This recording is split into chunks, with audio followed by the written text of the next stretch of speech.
ایک ہماری رشتہ دار خاتون پردہ کرتی تھیں، لیکن جب سے آپ کا بیان سنا چہرے کا پردہ اختلافی مسئلہ ہے تو انہوں نے چہرہ چھپانا چھوڑ دیا کہ گنجائش سے فائدہ اٹھایا جائے۔ میں نے جو کہا تھا چہرے کا پردہ اختلافی ہے ان لبرل خواتین کے لیے جو بالکل ہی آؤٹ آف کنٹرول ہیں، کہ کچھ نہ ہونے سے بہتر ہے کہ وہ چہرہ کھول لیں باقی جسم ڈھانپ لیں، جیسے ایکٹریسز ہوتی ہیں ٹی وی پہ آ رہی ہیں، یار چلو کچھ some thing is better than nothing,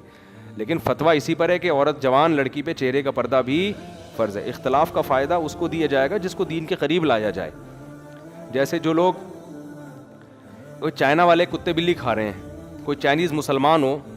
اب میں کہوں جھینگا مکروہ ہے تو اس کو تو میں کہوں گا تو جھینگا کھا لے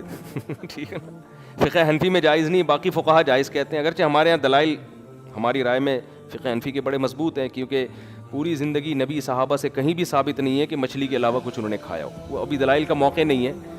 لیکن بہرحال ایک اختلافی چیز ہے تو اختلاف کا فائدہ ہم اس کو دیں گے جو کیا کھا رہا ہے، جو پتہ نہیں کیا کیا کھا کے آیا ہے، تو اب تو جھینگا کھا لے، یہ تو ویسی اختلافی چیز ہے یار چل، لیکن جو نہیں کھا رہا اس کو میں جھینگے لے جا کے کھلاؤں کہ اختلافی چیز ہے کھا لے، ابے بھائی کھانے کے لیے مچھلیاں بہت ہیں وہ کھا لو۔